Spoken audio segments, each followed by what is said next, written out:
ખાંભાના વિદ્યાર્થીઓ દ્વારા ધારી ખાંભા લાસાની બસ અનિયમિતતાના મુદ્દે લઈને આપેલા આવેદનપત્ર અંગે ધારી એસટી ડેપોના મેનેજર MM દાદુએ આપી પ્રતિક્રિયા.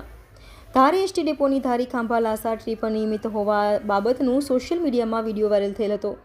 જે બાબતે ધારી એસટી ડેપોના ડેપો મેનેજરનો સંપર્ક કરતા તેઓ દ્વારા જણાવ્યા મુજબ ધારી ખાંભા લાસા ટ્રીપ ચાલુ છે તેમજ નિયમિત છે તેમજ તેના કંટ્રોલ ચાર્ટ અમારી સમક્ષ રજૂ કરેલ હતા અને જણાવેલ હતું કે ડેપો ખાતે ડ્રાઈવર કંડક્ટરની ઘટ હોવા છતાં અમારા દ્વારા વિદ્યાર્થી ટ્રીપોની પ્રાથમિકતા આપી સમયસર સંચાલન કરવા પૂરા પ્રયત્ન કરવામાં આવે છે. ધારી એસટી ડેપો મેનેજરના જણાવ્યા અનુસાર કોઈ ટેકનિકલ ક્ષતિને લઈને કદાચ આ બાબત બની રહેશે. ધારી ખાંભા લાસાની બસ નિયમિત રૂપે યોગ્ય સમયે જ ઉપડે છે.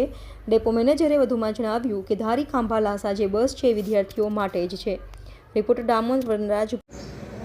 ગઈકાલે ધારી ડેપોની ધારી ખાંભા લાસા બસ અનિયમિત બાબતની જે કંઈ મીડિયામાં અહેવાલ રજૂ થયો હતો એના સંદર્ભમાં જણાવવાનું કે અહેવાલમાં ગમે તે કંઈક મિસઅન્ડરસ્ટેન્ડિંગ થયેલી જણાય છે.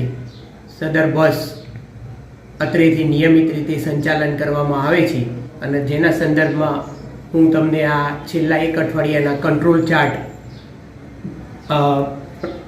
બતાવું છું કે જેમાં આ બસ નિયમિત રીતે સંચાલન થયેલ છે.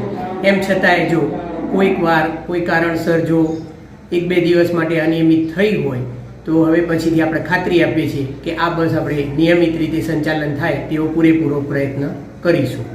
ધારી ડેપો ખાતે ડ્રાઈવર કંડક્ટરની થોડી ઘટ છે પણ તેમ છતાંય આપણે વિદ્યાર્થી ટ્રીપો નિયમિત સંચાલન થાય એ મુજબના પૂરેપૂરા પ્રયત્ન કરીએ છીએ.